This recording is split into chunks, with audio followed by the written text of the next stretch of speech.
Hello friends, good afternoon, good morning. कैसे हैं आप लोग? तो welcome back to my YouTube channel.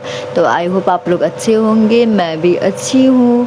तो आइए मैं आप लोगों से आज कुछ बात करना चाहूँगी। मैं फिर से वही टॉपिक पे बात करना चाहती हूँ, सिया अग्रवाल और केतन और चेतन के बारे में।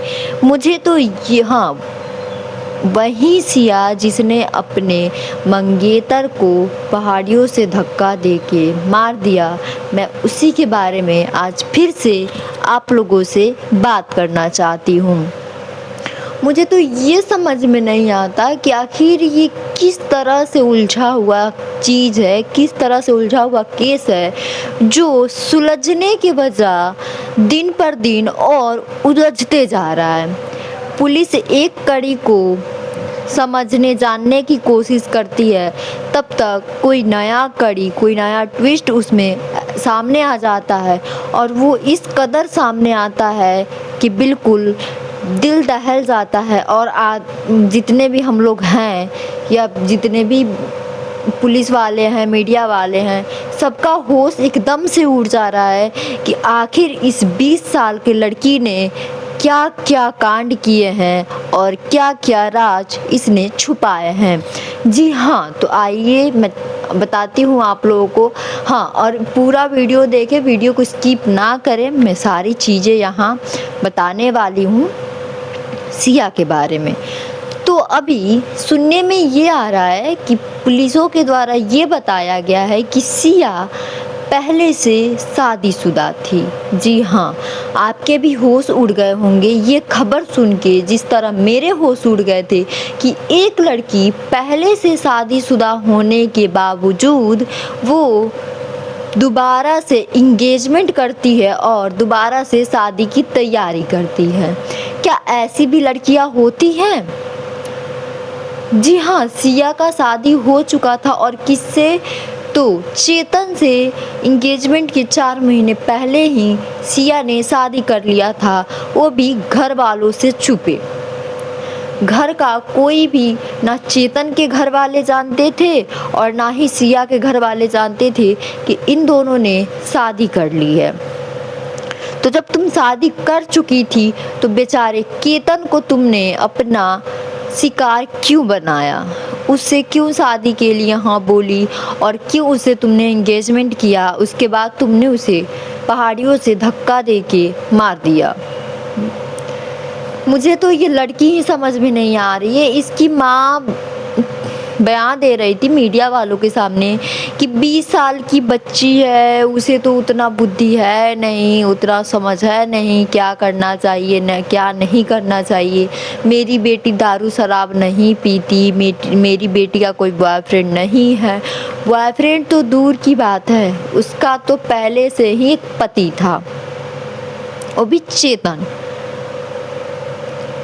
चेतन से वो शादी कर चुकी थी। उसके बावजूद भी उसने केतन के साथ सगाई की और जोरों शोर से नवंबर में शादी होने वाली थी केतन और सिया की। ऐसे चीज़ें सामने आ रही हैं कि बिल्कुल इंसान इस केस में उलझते जा रहा है। ये कैसे सुलझेगा? थोड़ा सा नामुमकिन लग रहा है कि इसे सुलझाने में कितना वक्त लगेगा।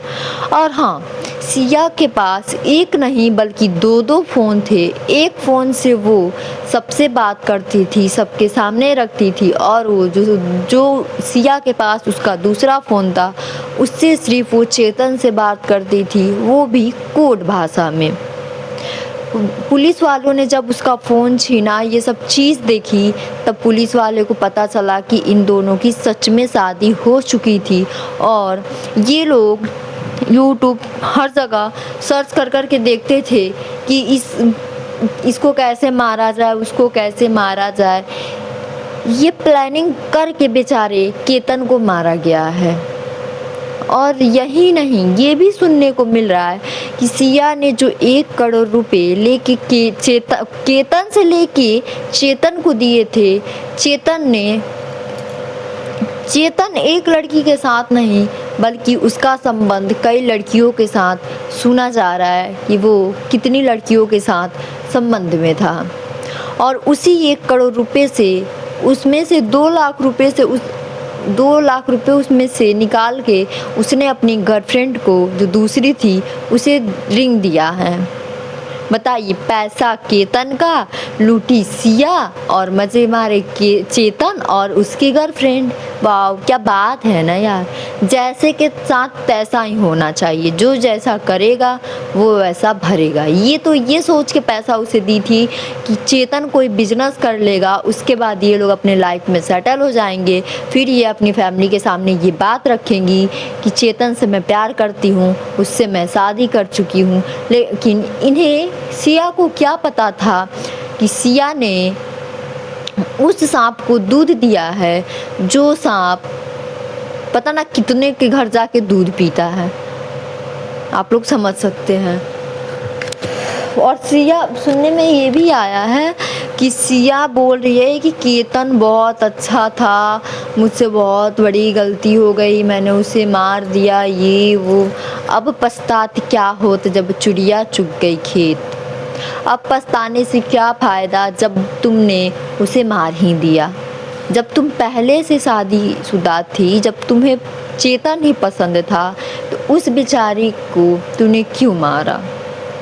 एक तो तुम उससे, चेतन से शादी करके बैठी हो, दूसरे के साथ मस्त शॉपिंग वगैरह, एंगेजमेंट, सगाई सब हो गया। कितनी कलेज की मोटी औरत हो तुम, मानना पड़ेगा सिया तुमको। हमें तो ये समझ में नहीं आ रहा है कि हमारे समाज में चल क्या रहा है। लड़कियां कांड पे कांड, कांड पे कांड, कांड पे कांड करे जा रही हैं। कोई भी ऐसा दिन नहीं है जिस दिन कुछ अच्छा सुनने को मिला। अभी पता नहीं गाइस, सिया वाले केस में, सिया वाले कहानी में कितने ट्विस्ट आने वाले हैं, ये तो मैं खुद नहीं जानती। तो गाइस, आप लोग बने रहिए।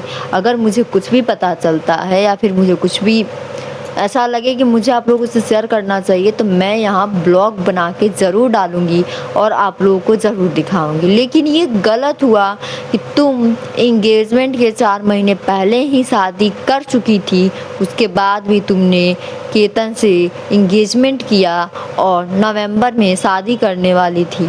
लेकिन तुम दोनों ने, चेतन और सिया ने, पहले ही प्लान बनाकर बेचारे केतन को मौत के घाट उतार दिया।